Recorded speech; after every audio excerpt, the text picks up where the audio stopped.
दिल को छू लेने वाली कहानी घर घर की यही है दास्तां, बहू या नौकरानी। पूरे 4 साल बाद नवीन अमेरिका से लौटा था। अमेरिका में एक ब्यूटी प्रोडक्ट्स बनाने वाली कंपनी के लिए नवीन काम करता था। नवीन अपने देश, अपने घर लौटकर काफी खुश था।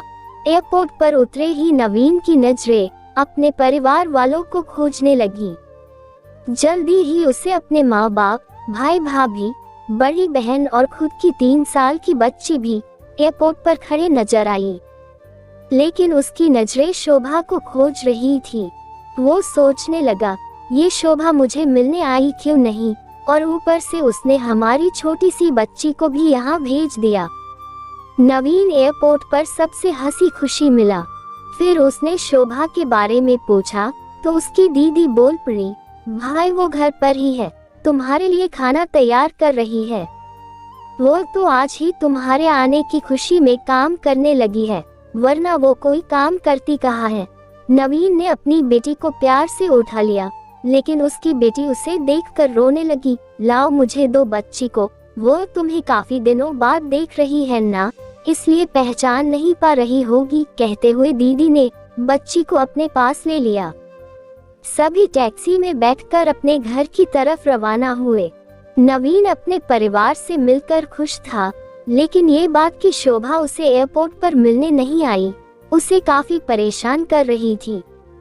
वो सोचने लगा, क्या खाना बनाना इतना ज्यादा जरूरी था, मुझसे मिलने से भी ज्यादा, और वो भी तब जब मैं 4 साल बाद वापस आया हूँ। इन्हीं ख्यालों में घर तक का आधा रास्ता बीत गया। अब उसकी बच्ची उसे देखकर रो नहीं रही थी, इसलिए नवीन उसके साथ खेलने लगा। बाकी का आधा रास्ता भी खत्म हुआ और सब घर पहुंच गए। गाड़ी की आवाज सुन शोभा बालकनी में आकर खड़ी हो गई और नवीन की तरफ देखने लगी। नवीन भी जैसे ही गाड़ी से उतरा, उसने पहले दरवाजे की तरफ और बाद में बालकनी की तरफ नजरें घुमाई, जैसे वह शोभा को ही देखना चाहता हूँ। नवीन से नजरें मिलते ही शोभा के चेहरे पर मुस्कान झलक पड़ी। नवीन भी उसे देखकर हल्के से मुस्कुरा दिया। सभी घर के अंदर गए। शोभा सबके लिए पानी लेकर आई और सभी को पानी देने के बाद फिर से किचन में चली गई चाय बनाने के लिए।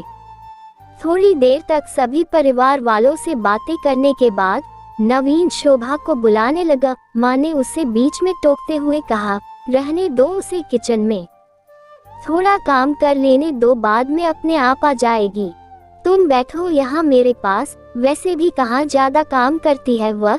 नवीन यही बात दूसरी बार शोभा के बारे में सुन रहा था।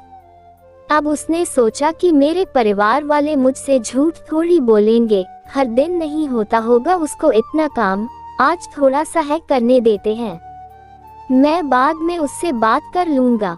नवीन अपने परिवार वालों से बातचीत में मगन हो गया।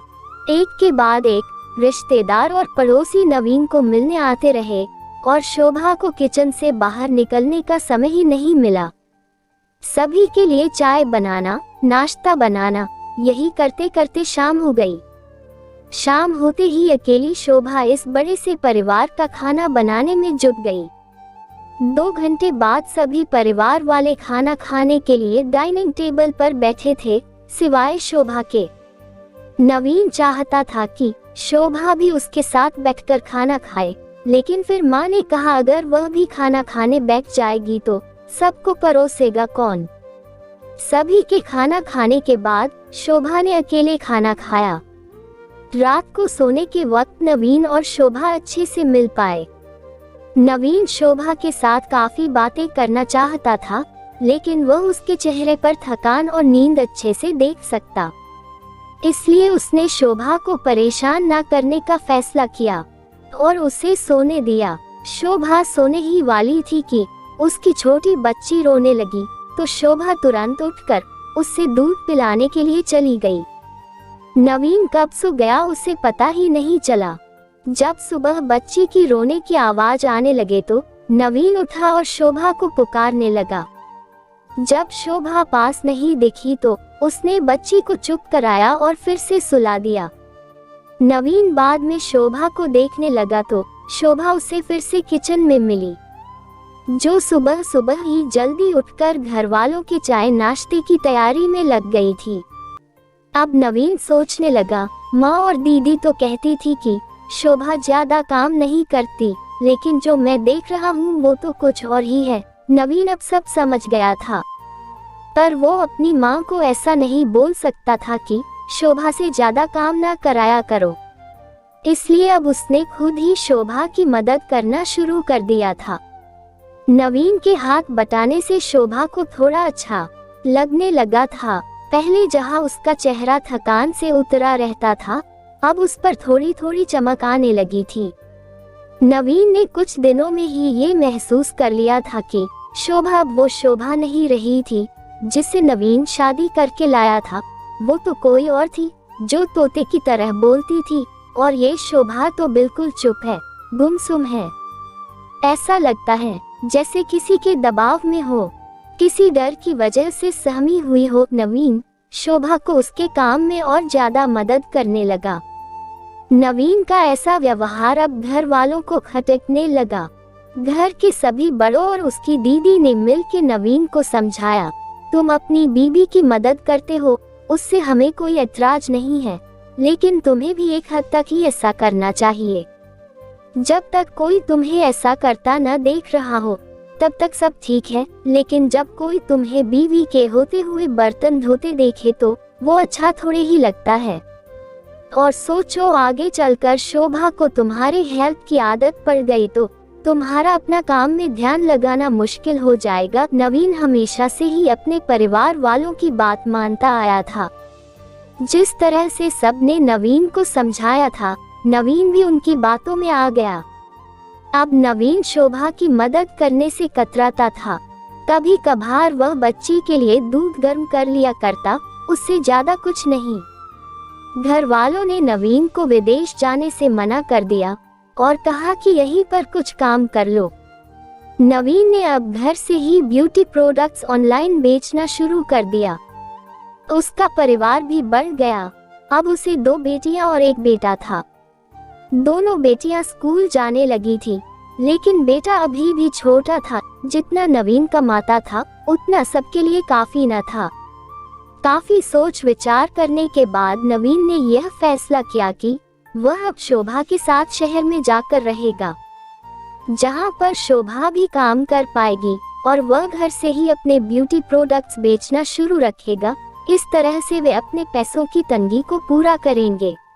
परिवार वालों ने भी नवीन को इजाजत दे दी।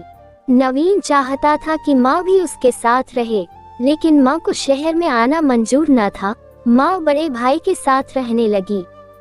शहर में अब शोभा नौकरी करती और नवीन घर से ही ऑनलाइन अपने प्रोडक्ट बेचता। कई साल ऐसे ही बीत गए। शोभा घर का काम और बाद में बाहर का काम करके पहले से भी ज्यादा थकी थकी रहने लगी। परिवार वालों की नवीन के दिमाग में डाली बातें अभी भी उस पर असर करती थी। वो यहाँ पर भी शोभा का हाथ न बटाया करता। नवीन अब दिन रात अपने प्रोडक्ट बेचने में ही मशरूफ रहता। कभी कभी शोभा उससे कहती कि मुझे अच्छा नहीं महसूस हो रहा है, मुझे डॉक्टर के पास ले चलो।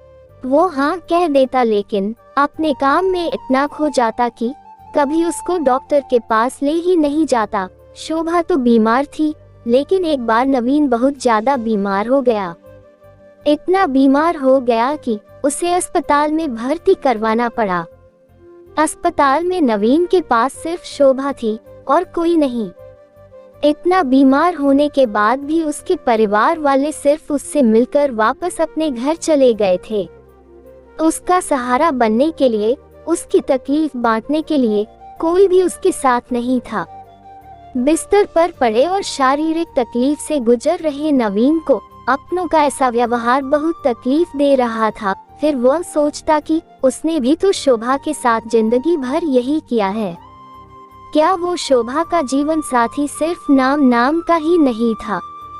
जब साथ देने की बारी आती थी तो उसने दूसरों के बहकावे में आकर उससे किनारा कर लिया था। यहाँ तक कि शोभा के खुद अपने मुंह से कहने के बाद भी उसकी तकलीफ को वो नजरअंदाज करता आया था। नवीन को अब अपना दर्द शोभा के दर्द के आगे मामूली सा लगने लगा। उसके दर्द को ना बांटकर उसने बहुत बड़ा गुनाह किया हो, ऐसा उसे लगने लगा। पश्चाताप के आंसू नवीन की आंखों से बहने लगे। उसने अपनी सारी गलतियों और गुनाहों के लिए शोभा से माफी मांगी। दोस्तों, जीवन साथी का मतलब होता है जीवन के हर उतार चढ़ाव में, जीवन के हर मोड़ में जो साथ दे। साथ होने और साथ देने में उतना ही फर्क होता है जितना सिर्फ वादा करने में और सचमुच वादा निभाने में होता है। दोस्तों, इस कहानी को देखकर किसी भी पति या पत्नी का अपने जीवन साथी के प्रति व्यवहार सुधर जाएगा तो इस कहानी को दिखाने का उद्देश्य सफल हो जाएगा। पूरी कहानी देखने के लिए दिल से धन्यवाद।